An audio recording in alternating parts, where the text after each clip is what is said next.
आज संगत जी, प्यार से कहना धनंकार जी। आज जैसे अभी आपने सभी ने देखा कि कैसे एक पेड़ का ही एक सिंबॉलिक रूप लेकर कि चाहे कितनी हवा चलती है और ऊपर से पेड़ इतना हिलता है, इतनी टहनियाँ, इतने पत्ते हिलते हैं, पर नीचे से तो वो रूट्स हैं जो पेड़ की एक जड़ें, वो इतनी मजबूती से उस पेड़ को कहीं सरकने नहीं देती, चाहे कितनी भी हवा चले।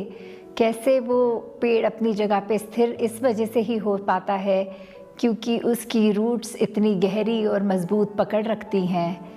तो ऐसे ही अगर हम देखें कि किस तरह जीवन में हमें स्थिर अगर होना है तो कुछ भी घटनाएं घटती रहेंगी तो हम ऊपर से तो चाहे कितने भी अस्थिर हो सकें, पर अंदर से जो एक स्थिर के साथ जुड़ने से ही स्थिर होना कि अगर हमारी रूट्स ही ये विश्वास इस ज्ञान पर, कैसे इस निराकार पर हम जब पूर्ण विश्वास कर लेते हैं तो ये हमारा मजबूती, ये विश्वास की ही हमें स्थिर रखती है।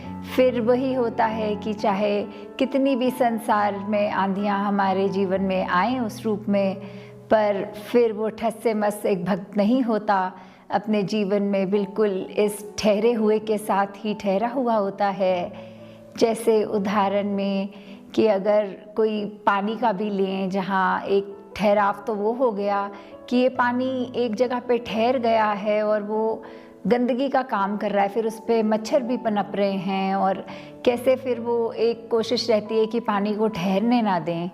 और दूसरा ठहराव अगर पानी का देखें कि अगर मिट्टी वाला पानी है और उसको कहीं रख दिया जाता है तो उसकी मिट्टी नीचे को सेटल हो जाती है और ऊपर एकदम वो ट्रांसपेरेंट क्लियर वाटर फिर बन जाता है। तो कैसे फिर अगर हम ठहराव की, अपने मन की अगर बात करें यहाँ, तो हमें किस तरह का ठहराव लाना है कि ऐसा कि इतनी सारे जो सोच विचार मन में चल रहे हैं उनका ये स्विमिरन द्वारा इस निरंकार से ध्यान जोड़कर जब मन में शांति आती है तो फिर वो ऐसा ही ठहराव हो जाता है कि चाहे डिस्टर्बिंग थॉट्स होते हैं वो एकदम काम डाउन होकर हमारे मन में वो मिट्टी की तरह नीचे सेटल हो जाते हैं और फिर हम एक स्वच्छ मन से, एक साफ सुथरे, एक प्योर फीलिंग से ही आगे बढ़ते हैं और ना कि हम उस पानी की तरह हो जाते हैं जो अपने आप में इतना गंदा कि सेटल ही नहीं हो पाता और अगर सरफेस पे लगता भी है तो उस पे सिर्फ कीड़े और मच्छर ही पनपते हैं।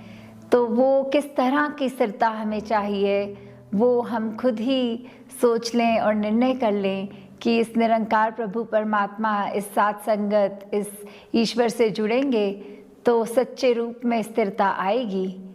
और जैसे ये भी आज संगत में लगातार ही हमें सुनने को मिला, किस तरह एक ज्ञान के बाद जो एक विवेक का रोल होता है, कैसे हमारी ये चेतनता हमारे साथ होती है कि ज्ञान लेने के बाद हमारी रिस्पॉन्सिबिलिटी इतनी बढ़ जाती है कि हर कदम हमारा फिर निरंकार से जुड़ के ही हो, क्योंकि जिस वक्त इस निरंकार को हमने भुला दिया तो वहाँ हमसे ये पूरा का पूरा ब्रह्म ज्ञान उस पलों के लिए हमसे छिन भी गया और फिर एक गलती होनी स्वभाव में हो जाती है।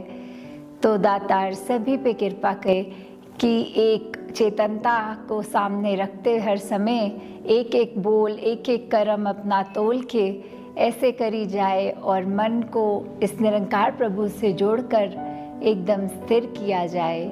साथ संगत जी, धनंकार जी। तेरी ओट सहारा तेरा, तन मन घोल घुमावा,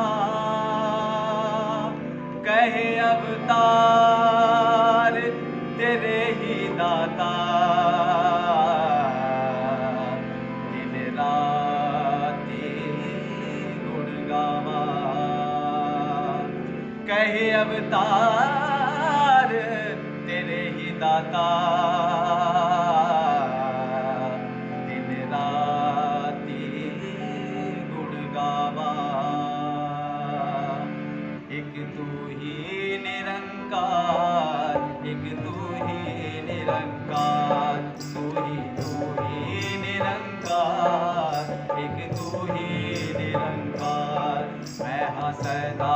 भूलनहार, मैं हाँ सदा भूलनहार। तू है दाता बख्शनहार, तू है दाता बख्शनहार।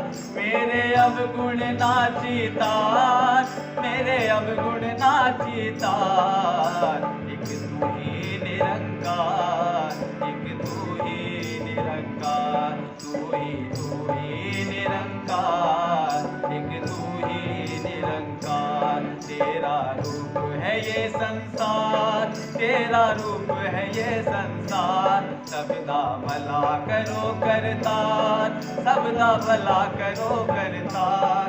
मेरी मंग है ये दातार, मेरी मंग है ये दातार। एक तू ही निरंकार, एक तू ही निरंकार, तू ही निरंकार, एक तू ही निरंकार। मेरा डोले ना एतबार, मेरा डोले ना एतबार।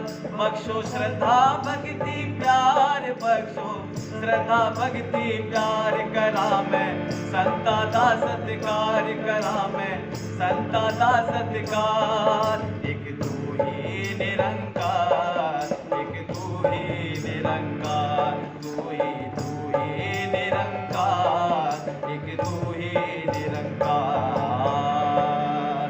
बोलिए सतगुरु माता सुदीक्षा सविंदर हरदेव जी महाराज की जय।